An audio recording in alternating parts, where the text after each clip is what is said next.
9:42, La Jardinera, la música que compartíamos y quien cantaba, Lorena Astudillo. Decíamos en la apertura hoy, se realizó ayer todo el juicio, todo el quinto juicio de lesa humanidad, se realizó ayer en una jornada. El quinto que tuvo lugar en nuestra provincia, en medio de una realmente llamativa y lamentable invisibilización, podríamos decir, ¿no? Porque no nos enteramos, y no es que no nos enteramos solamente un grupo de periodistas y periodistas, hay mucha gente que no se enteró. Pero bueno, decíamos la importancia que tienen los juicios, que han tenido no solamente en relación a los efectos jurídicos que pueda tener, sino simbólicos, políticos, de reivindicación. Está en línea Graciela Franzen, secretaria de Derechos Humanos de la CTA Autónoma, además una de las impulsoras de los juicios de lesa humanidad en nuestra provincia, desde que comenzamos a hablar de juicios por la verdad hasta estos juicios que conocemos hoy. Graciela, muy buenos días, ¿cómo estás? Sí, buenos días. Bueno, en realidad muy sorprendida con este juicio que venimos esperando hace tanto tiempo. El último fue en el 2011 y bueno, estaban ya preparados muchos testigos para declarar y lamentablemente ayer ya cerca del mediodía, por comentarios nos enteramos de que este juicio se preparó, se hizo, fueron algunos testigos que no sabemos ni quiénes, se hicieron el alegato y la condena, una cosa así que la única vez que ocurre, no sé, en la historia de la justicia, creo, porque suponemos que está todo preparado, porque hay que ver, analizar, tomarse este tiempo, los querellantes, los defensores, los abogados defensores también, y la verdad que estamos sin entender nada, ¿no? Sobre todo para nosotros que venimos luchando desde siempre,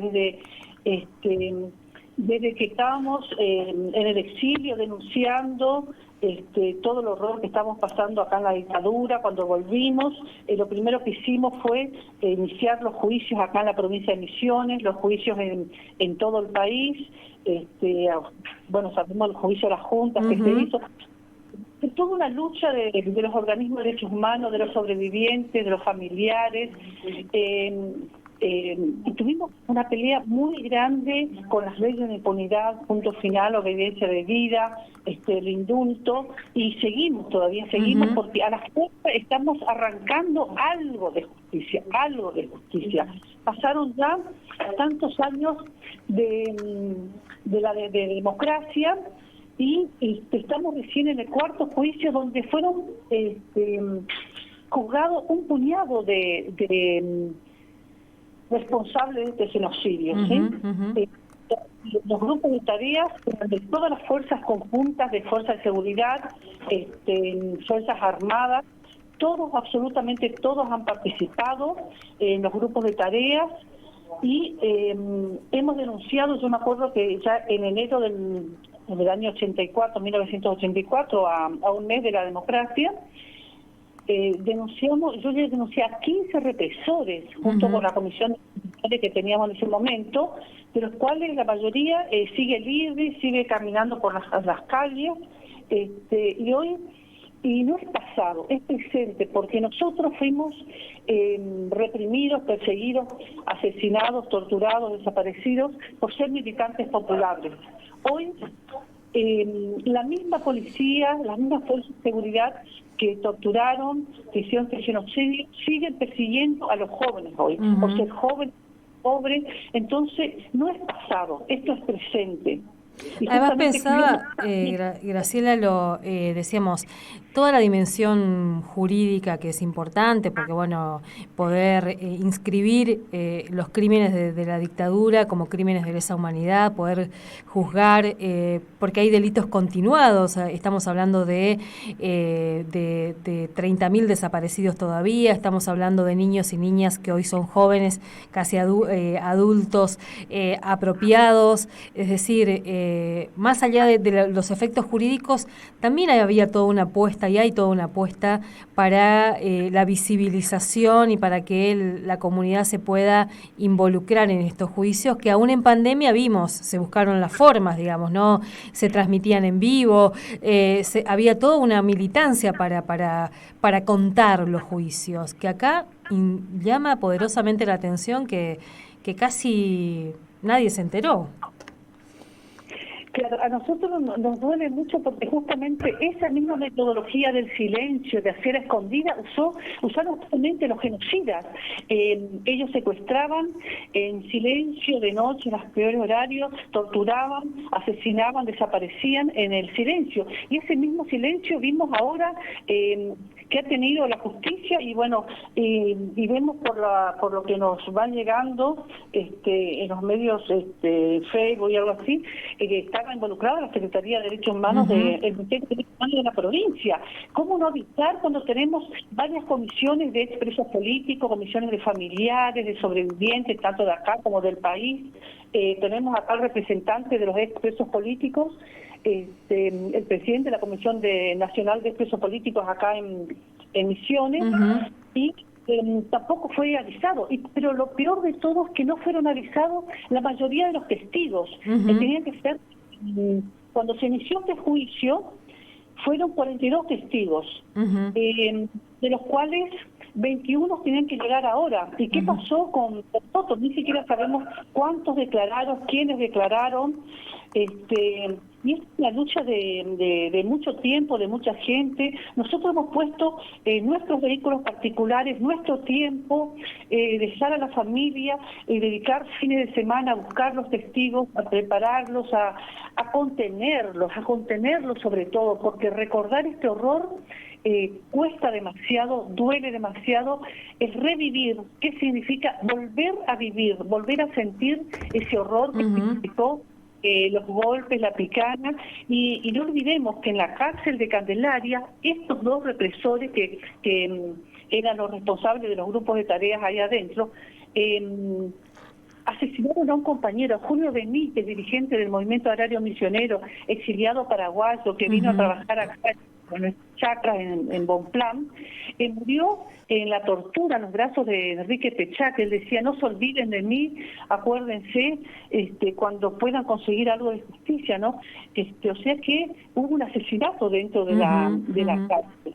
Entonces, además, acá en este juicio, por la poca información que hay, que pudimos acceder, y yo insisto, la radio de la universidad, por ejemplo, cubrió todos los otros juicios. Estuvimos en todas las audiencias, pudimos acceder al auto de elevación de juicio, sabíamos de qué se trataban los casos, la causa, los testigos, las testigos que estaban involucradas, que estaban convocados para testimoniar. Hoy, la verdad, casi nada. Y yo creo que ahí, decíamos, tiene que ver también con el tono de las querellas, ¿no? Y ahí, lamentablemente, cuando las querellas particulares que ponían los familiares y los sobrevivientes dejaron de estar en los juicios, las querellas oficiales, la de la Secretaría, por ejemplo, son querellas a las que realmente le bajaron el tono a los juicios. Sí, la verdad que veíamos que como que no había ni un compromiso. Y a mí me llama la atención, supongo que en este juicio estaría, si está involucrada el Ministerio de Derechos Humanos. Yo me acuerdo que el abogado de ahí, el doctor Martínez, cuando nosotros en el último juicio pedimos a las autoridades provinciales que a los compañeros que no tenían ningún trabajo fijo, que estaban sobreviviendo sin trabajo, digamos, en las peores condiciones, le dieran un trabajo en la provincia. Ellos decidieron dar por decreto cada año un subsidio, ¿no? Que cobraban primero en el Ministerio de Gobierno, y después algo muy terrible, muy doloroso, que lo hemos denunciado también, fueron a cobrar, le dieron para cobrar en el servicio administrativo de la policía. ¿Sabe dónde queda ese servicio? Era en el centro de tortura, donde nos torturaron, violaron y asesinaron compañeros. Era entrar a cobrar un subsidio para poder sobrevivir, porque no le dieron el trabajo que nosotros pedíamos. Exactamente en el lugar de terror. donde creemos y por denuncias han enterrado compañeros, que tampoco se investigó esto, ¿no? O sea, compañeros que todavía están desaparecidos. Entonces decimos, ¿qué compromiso tiene realmente el Ministerio que se dice de Derechos Humanos cuando esto no toma estas medidas, ¿no es cierto? Porque si acompañamos, nosotros fuimos un pequeño grupo con vos, Alicia, con Yolanda Urquiza, que iba como trabajadora de la historia, investigadora de la historia, digamos, el doctor Fernando Calteri. Éramos 4 que fuimos. Graciela, ¿nos escuchás? Ahí se nos cortó, vamos a ver si la podemos recuperar. Graciela, ¿nos escuchás?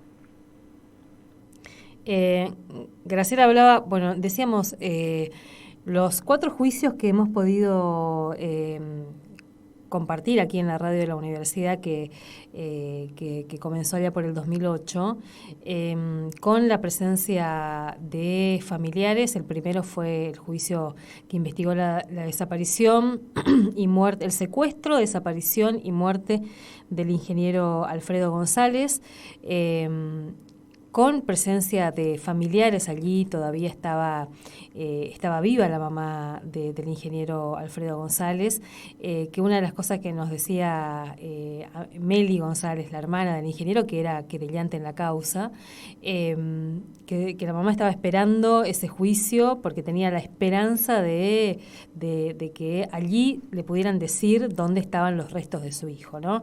Se llegó a la condena, pero lamentablemente ese pacto de silencio que siempre sobrevivió, aún en estos contextos de juicios, no permitió que sepamos dónde están los restos del ingeniero Alfredo González.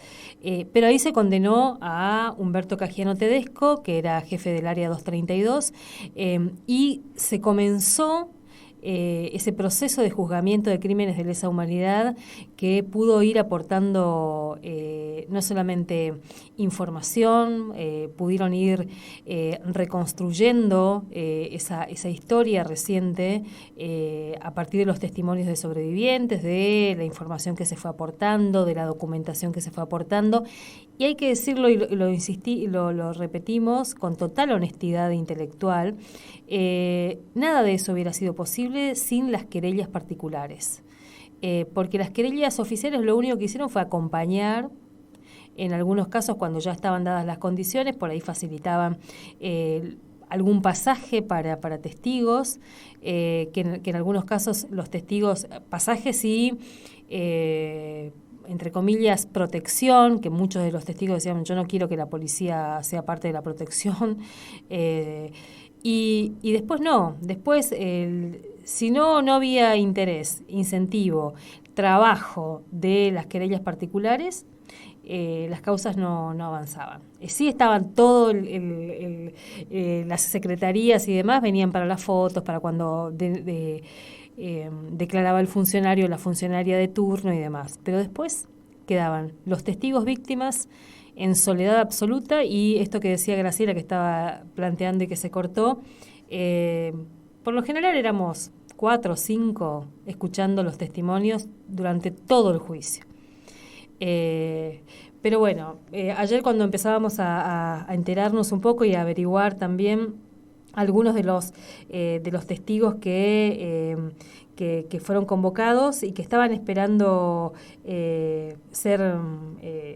ir a testimoniar, no fueron citados. Tampoco sabían que no iban a ser citados, digamos, ¿no? Que hubo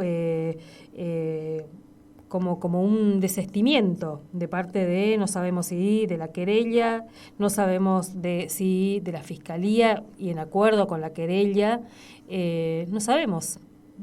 También se cuenta en la crónica que hubo un ofrecimiento de parte de la fiscalía de un juicio abreviado. Y decimos nosotros, bueno, un juicio abreviado en un contexto de juzgamiento de crímenes de lesa humanidad suena raro, suena raro, pero bueno. Como no hay mucha información, estamos intentando hablar con el abogado querellante, pero no pudimos hacerlo, no hay mucha información. Y es una pena, Es una pena. Pero bueno, vamos a seguir indagando sobre este tema. Les contábamos a principios de agosto una publicación a nivel nacional que es un pedido para que se reactiven las causas más emblemáticas que juzgan crímenes de lesa humanidad, y una de las causas más emblemáticas que aparecía en ese momento era la de Blaquier. Y la Procuraduría de Crímenes contra la Humanidad empezó a difundir cómo venía juzgándose en la Argentina en estos últimos años los crímenes de lesa humanidad, qué había pasado, cómo se fue pausando todo. De hecho, usan esa palabra de que acá hay como una pausa. Por ejemplo, es importante la instancia de juzgamiento de Cuenca y Gómez, pero Cuenca y Gómez ya estaban condenados. La condena que le acaban de dar es una condena que no entendemos muy bien porque también se absorbe en la condena que ya están cumpliendo,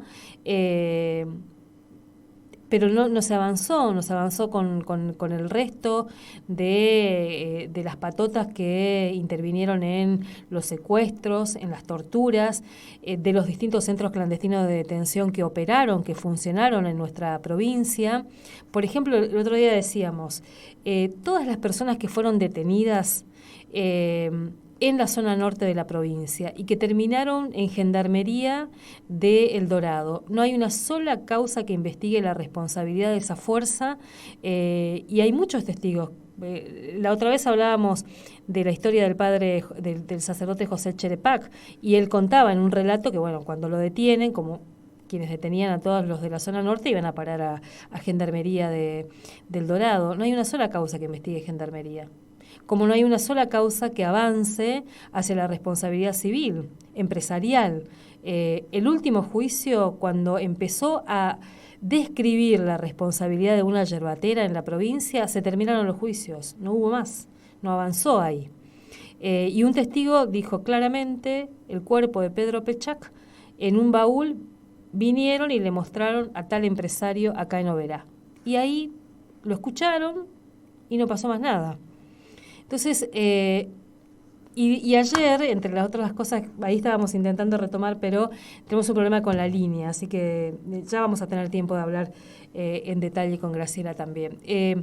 Ayer, cuando empezábamos a pedir más información, el diputado Rafael Pereira Piguer nos compartió un proyecto de comunicación que presentó a la Cámara de Diputados a fines del mes de agosto, pidiendo que se declare, en este caso, ahí vamos a declarar el beneplácito por el quinto juicio oral por delitos de lesa humanidad cometidos en Misiones, en la causa, y ahí nombra la causa, Cuenca José María, Gómez Rubén Alberto, sobre torturas, a iniciarse el 14 de septiembre del 2021. Una cosa llamativa, recién ayer cuando empezamos a preguntar, nos compartieron este proyecto, cuando por lo general el diputado Rafael Pereira Piguer, que además fue abogado querellante en una de las causas, en las causas que se sustanciaron acá como representante de la Secretaría de Derechos Humanos de la Nación,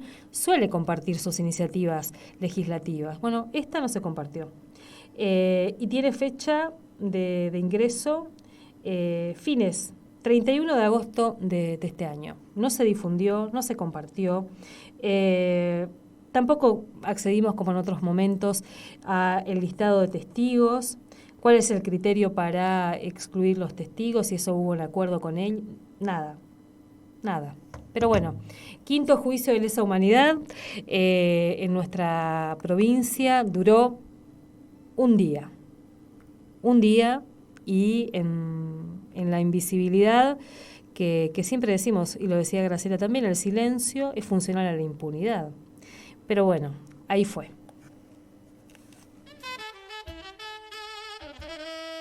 La radio te acompaña día a día. Desde los primeros ecos de la mañana